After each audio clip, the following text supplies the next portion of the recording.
نحمده ونصلي على رسوله الكريم اما بعد فاعوذ بالله من الشیطان الرجیم بسم اللہ الرحمن الرحیم ربی اشرح لی صدری ویسر لی امری واحلل عقدۃ من لسانی یفقہوا قولی اللہم فقہنا فی الدین اللہم انا نسألک علما نافعا وعملا متقبلا ورزقا طیبا۔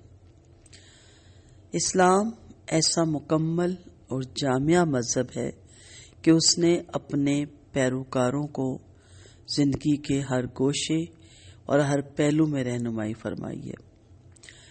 معاشرے میں اگر سب لوگوں کو ان کے جائز حقوق ملتے رہیں تو وہ معاشرے میں سکون اور اطمینان کے ساتھ اپنی صلاحیتیں اس کی ترقی اور خوشحالی کے لیے استعمال کر سکتے ہیں۔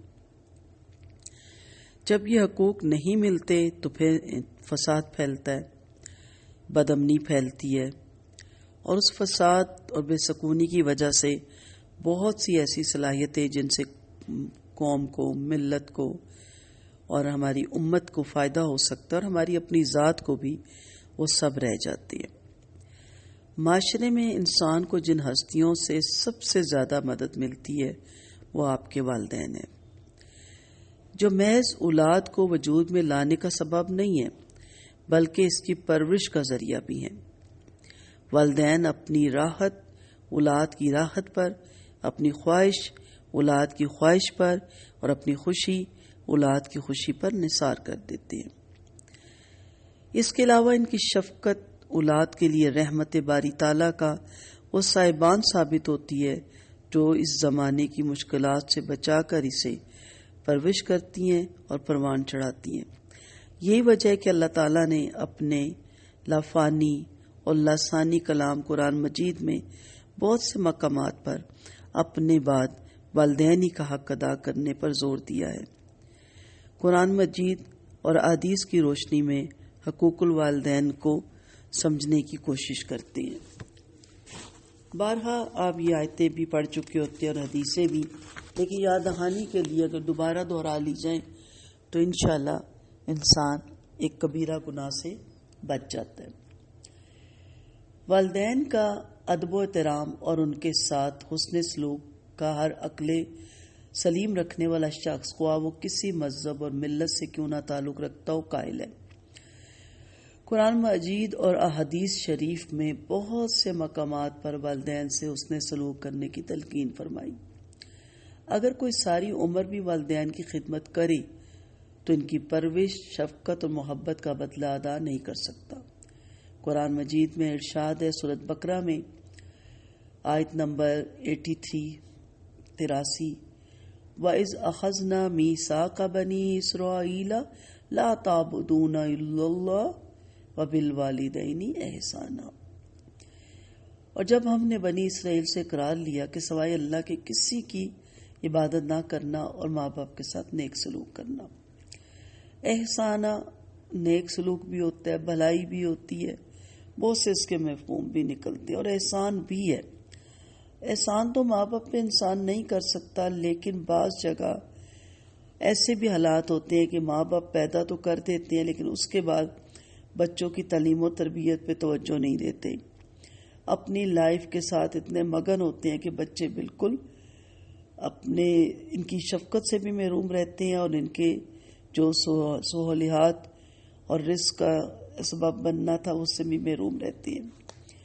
بعض کے ماں باپ اتنے سادہ ہوتے ہیں، اتنے ناسمجھ ہوتے ہیں، اور بچپن ہی میں ان کی بہت زیادہ آپ کہہ لیں لاپرواہی کی وجہ سے بچے بہت ڈسہارٹ رہے ہوتے ہیں، ان کی تربیت میں کمی رہ گئی ہوتی ہے۔ بعض والدین بہت گالی گلوچ کرتے ہیں، بعض والدین مارتے پیٹتے بہت ہیں، بعض والدین والد یا والدہ میں سے کوئی ایک دوسرے یعنی کاموں میں اتنے انوالو ہوتے ہیں کہ بچوں کو ٹائم نہیں دے سکتے۔ اب جب باپ بوڑھے ہوں، ماں بوڑھی ہو، تو کیا بچوں کو ان تمام چیزوں کا بدلہ لینا چاہیے؟ نہیں۔ بچے یہ کہیں اگر وہ ویل آف ہو گئے کہ ہمارے ماں باپ نے ہمیں کیا دیا، کچھ بھی نہیں کہنا چاہیے یہ سب۔ اور اگر بچوں نے، ماں باپ نے پیسہ ناجائز کاموں پہ اڑایا ہے تو اس کا بدلہ لینا چاہیے، ایسا نہیں کرنا چاہیے۔ وہ پھر بھی آپ کو دنیا میں آپ کے وجود کو لانے کا سبب ہے۔ اگر ہم یہ مقابلہ کرنے لگ جائے تو پھر تو دنیا میں تباہی اور فساد کے سوا کچھ نہیں ہوتا۔ احسان کے مفہوم کو بتانے کے لیے کہہ رہی ہوں۔ آگے آپ دیکھیں کہ کافر ماں باپ کے ساتھ بھی احسان کا حکم ہے۔ وہ جیسے بھی تھے، جس طرح کے بھی تھے، آپ کو حکم دیا جا رہا ہے کہ آپ ان کے ساتھ احسان، بھلائیاں، نیکیاں سب کچھ کریں۔ یہ نہیں دیکھنا کہ انہوں نے ہمارے ساتھ کیا کیا، یہ دیکھنا کہ ہمارے والدین ہیں، جیسے بھی ہیں ہم نے ان کے ساتھ بھلائی کرنی ہے۔ کچھ لوگ اپنے سادے ان پڑھ والدین کو، اور پھر کچھ بڑھاپے کی وجہ سے تھوڑا بہت تفنی دونی، اور قرآن میں لفظ آیا سٹیا جانا، وہ عمر بھی آ جاتی ہے تو ہم ملواتے ہی نہیں، ملوانا پسند ہی نہیں کرتے۔ بڑے یہ واقعات ہیں، آپ کو انشاءاللہ سناؤں گی زندگی رہی تو، اوریجنل واقعات ہیں، تو ملوانا بھی پسند نہیں کرتے۔ ان چیزوں سے اپنے آپ کو باہر نکالیں۔ وہ بہرحال آپ کے ماں باپ ہیں، انہیں عزت اور احترام سے لوگوں سے ملائیں، ہاتھ پکڑ کے ان کو راستے پہ چلائیں، ان کے ہاتھ کبھی نہ چھوڑیں، کیونکہ انہوں نے آپ کا ہاتھ کبھی روڈ پہ نہیں چھوڑا، اور ویسے بھی بہت آپ کے ساتھ وہ بھلائیاں کرتے رہے۔ اسی طرح ایک اور جگہ قرآن مجید میں سورۃ نساء میں 36 آیت میں اللہ تعالیٰ فرماتے ہیں فَاعْبُدُوا اللَّهَ وَلَا تُشْرِكُوا بِهِ شَيْئًا وَبِالْوَالِدَيْنِ إِحْسَانًا، اور بندگی کرو اللہ کی اور شریک نہ کرو اس کا کسی کو، اور ماں باپ کے ساتھ احسان کرو، نیکی کرو، بھلائی کرو۔ اور سورۃ انعام میں بھی آتا ہے قُلْ تَعَالَوْا أَتْلُوا مَا حَرَّمَ رَبُّكُمْ عَلَيْكُمْ أَلَّا تُشْرِكُوا بِهِ شَيْئًا وَبِالْوَالِدَيْنِ إِحْسَانًا۔ آپ فرما دیجئے کہ آؤ میں تم کو وہ چیزیں پڑھ کر سناؤں جن کو تمہارے رب نے تم پر حرام فرمایا۔ وہ یہ کہ اللہ کے ساتھ کسی کو شریک مت ٹھہراؤ، اور ماں باپ کے ساتھ احسان کرو۔ حرام ہے ماں باپ کی نافرمانی اور ان کے ساتھ بدسلوکی، اور بڑھاپے میں ان کا خیال نہ رکھنا۔ ماں باپ کی تعظیم اور تکریم اور اس نے سلوک ہمیشہ واجب ہے، چاہے وہ بوڑھے ہوں یا جوان ہوں۔ قرآن مجید میں ارشاد باری تعالیٰ ہے اور تیرے رب کا حکم ہے کہ سوائے اس کے کسی کی عبادت نہ کرو، سورۃ بنی اسرائیل آیت نمبر 23۔ اور تم اپنے ماں باپ کے ساتھ حسن سلوک کرو، اگر تمہارے سامنے ان میں سے ایک یا دونوں بڑھاپے کی عمر میں پہنچ جائیں، فلا تقل لهما اف ولا تنہرهما وقل لهما قولا کریما، تو ان کو کبھی اف تک نہ کو، اور نہ ان کو جھڑکنا، اور ان سے ادب سے بات کرنا۔ اف سے مراد یہ نہیں ہوتا کہ الفاظ یوز کرنے کا کہا گیا ہے، کہ یہ مت کہو کہ اف آپ نے تو تنگ ہی کر مارا ہے، توبہ ہے آپ سے، تو آپ تو راضی ہی نہیں ہوتے، یہ تو بہت ہی بڑا گناہ ہے نا۔ اف کی تفسیر علماء کرتے ہیں کہ ماتھے پہ وہ جو ناگواری کے اثرات آتے ہیں نا، انسان منہ سے نہیں بولتا لیکن ان کا کام کرتے ہیں، یا وہ بات کو بار بار دہراتے ہیں، یا ان کا کام رہ جائے تو کہتے ہیں ہاں میرا ہی کام نہیں ہوا۔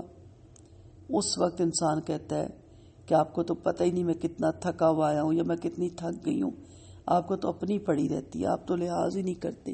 یہ الفاظ نہیں، خاموشی اختیار کرنے کے باوجود ان کی بات سے جو آپ کے ماتھے پہ سلوٹ آتی ہے نا، جو ناگواری کے اثرات آتے ہیں علماء کے نزدیک، وہ ہے اوفن۔ وہ پھر جھجک جاتے ہیں اور اس کے بعد وہ آپ سے کام بھی نہیں کہتے، اور ڈرتے ہیں کہ آپ ناراض نہ ہو جائیں۔ بچپن میں بھی یہ فکر رہتی ہے ان کو آپ کی، ہر وقت ڈرتے ہیں آپ کو چوٹ نہ لگ جائے، آپ گر نہ جائیں، آپ چولہے کے پاس نہ چلے جائیں، آپ کو سردی نہ لگ جائے، آپ بیمار نہ ہو جائیں، آپ فیل نہ ہو جائیں۔ آپ کی کامیابی کی دعائیں کرتے کرتے آپ کو اس مقام پہ پہنچاتے ہیں، پھر ڈرتے ہیں آپ ناراض نہ ہو جائیں، آپ مائنڈ نہ کر جائیں۔ کیا فائدہ ہے اس تعلیم کا کہ آپ کے ماں باپ آپ سے بات کرتے ہوئے ڈریں، جھجکیں؟ کوئی فائدہ نہیں۔ بچپن میں آپ کتنے دھڑلے سے اپنے ماں باپ سے ڈیمانڈ بھی کرتے ہیں، ماں باپ سے مانگتے بھی ہیں، ماں باپ کو تنگ بھی کرتے ہیں، ماں باپ سے ناراض بھی ہو جاتے ہیں، اڑیاں بھی کرتے ہیں، ان کے تو ماتھے پہ سلوٹ نہیں آتی۔ لیکن جب وہ بوڑھے ہو جاتے ہیں تو آپ کے ماتھے پہ ناگواری کے اثرات آ جاتے ہیں. اور دوسری چیز ولا تنہرہما، بہت جھڑکیاں دیتے ہیں والدین کو ہم لوگ، بوڑھے ماں باپ کو. شفقت اور محبت تو ہے ہی نہیں. بچپن میں ہمیں کوئی چیز پسند نہیں، امی کہتی ہیں اچھا کیا بنا دوں، اچھا کچھ کھا لو، اچھا بھوکے نہ رہو. اور بڑھاپے میں ماں باپ کچھ نہیں کھاتے تو ہم کہتے ہیں اچھا بھوک لگی تو بتا دینا. ایک تو آپ نے ڈرامے لگا رکھے ہیں. میں حیران ہو جاتی ہوں جب لوگوں کو یہ باتیں کرتے سنتی ہوں، اور یہ حقیقت ہے. بہت زیادہ ماں باپ اب روتے ہیں. یہی وجہ ہے کہ مسلم ممالک میں بھی اولڈ سینٹر بننے لگ گئے. کیوں یہ نوبت آ رہی ہے؟ مجھے کسی نے کہا، میرا دوست کہتا ہے میں سوچتا ہوں کہ ایک اولڈ ہاؤس بہترین بناؤں، میں بڑے ماں باپ کو اس طرح دیکھتا ہوں تو میں بڑا خوش ہوا. تو جس نے مجھے بتا رہا تھا سٹوری، تو میں نے کہا تو بڑے نیکی کا کام ہے. میں نے کہا مجھے دکھ ہو رہا ہے. اس نے کہا کس چیز پہ؟ میں نے کہا اس چیز پہ کہ یہ وقت آ گیا میرے ملک میں کہ بجائے ہم تربیت کریں، انہیں بتائیں کہ ماں باپ کیا ہے، ہم بوڑھوں کے لیے اولڈ ہاؤس تاکہ وہ مزید ڈپریشن میں چلے جائیں، بوڑھے اکلاپے میں چلے جائیں، اور ان کو افسوس ہو کہ ہم نے ساری زندگی جن بچوں کی تعلیم و تربیت میں اپنا وقت سرمایہ لگایا، صلاحیت لگائی، جوانی لگائی، وہ اس عمر میں ہمیں ادھر چھوڑ گئے. تو وہ بھی سوچنے لگ گئے. میں نے کہا یہ اچھی علامت نہیں ہے.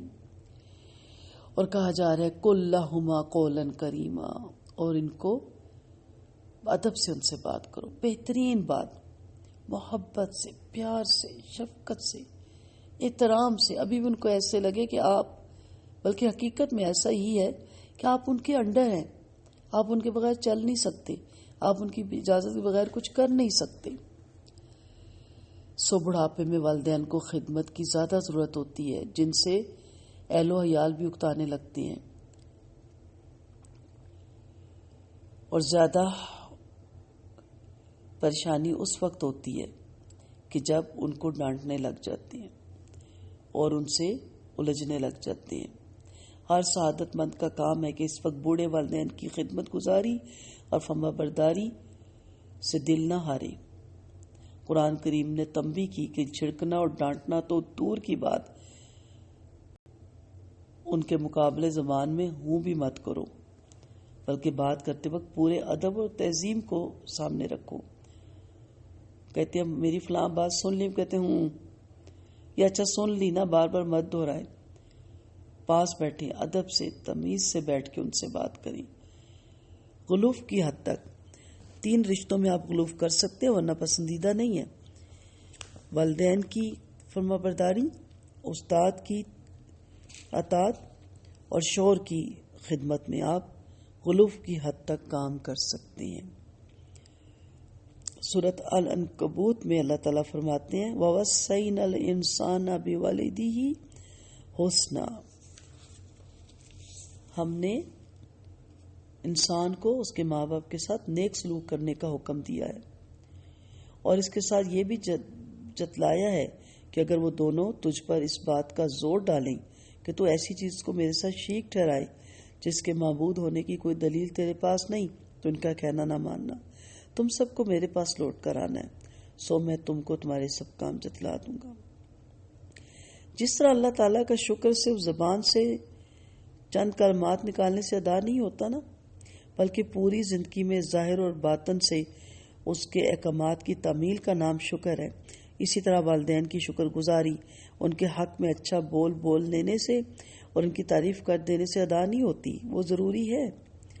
لیکن ارشاد باری تعالیٰ ہے وَصَاحِبْهُمَا فِي الدُّنْيَا مَعْرُوفًا، دنیا میں ماں باپ کے ساتھ خوشی اور سلوبی کے ساتھ بسر کرو، اچھے طریقے کے ساتھ ان کے ساتھ رہو. گھر میں ان کا وجود ایک طرف پڑا ہوا کہ فرنیچر نہ ہو، یا وہ مورتی نہ ہو جس پہ جا کے صبح شام ماتھے ٹیک دینا، جاتے ہوئے سلام کر دینا، آتے ہوئے سلام کرنا، اور پھر نہ پوچھنا کہ سارا دن ان کی کیسی گزرے اور رات ان کی کیسی گزری.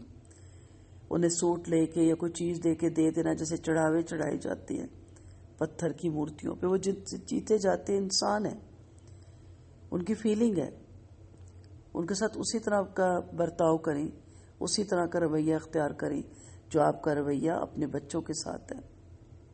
آپ آتے ہیں ان کو بھاگ کے گلے لگاتے ہیں، آفس سے آتے ہیں، مائیں اگر جاب میں ہیں یا کسی جگہ بھی ہیں، بچہ اسکول سے آتا ہے، سب سے پہلے ماں کام چھوڑ کے اسے گلے سے لگاتی ہے. کبھی اپنے ماں باپ کے بھی گلے جا کے لگ جایا کریں.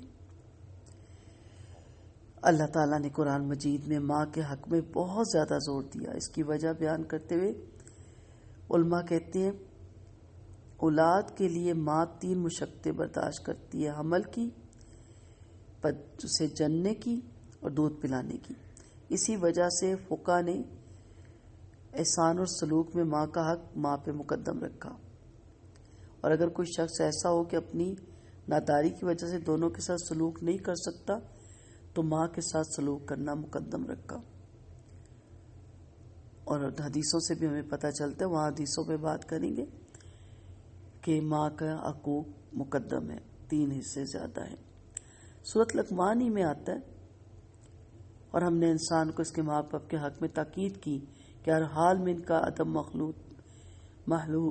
ان کا ادب کرتا رہے کہ اس کی ماں نے ذوف پر ذوف اٹھا کر اس کو پیٹ میں رکھا، پیٹ میں رکھنے کے علاوہ 2 برس میں جا کر اس کا دودھ چھوٹا. اس لحاظ سے ہم نے انسان کو حکم دیا کہ ہمارے بھی شکر گزار رہو اور والدین کے بھی شکر گزار بنو.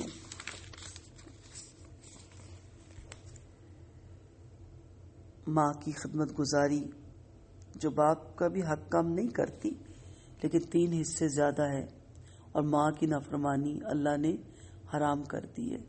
اس لیے اس چیز کا خاص خیال رکھیں اور کوشش کریں کہ اپنے ماں باپ کے ساتھ بہتر طریقے سے گزر بسر کریں، اور بچپن یاد کر لیا کریں، سوچ لیا کریں کہ جب ہم چھوٹے تھے تو ہمارے ساتھ کیسا رویہ تھا، یا آج آپ اپنے بچوں کو پالنے میں کیا طریقہ اختیار کرتے ہیں، وہی طریقہ آپ اپنے ماں باپ کے ساتھ کریں گے تو ماں باپ کی دعائیں لیں گی، اور ماں باپ کی دعا سے عمر بڑھتی ہے اور رزق بڑھتا ہے، اور استاد کی دعا سے علم میں اضافہ ہوتا ہے.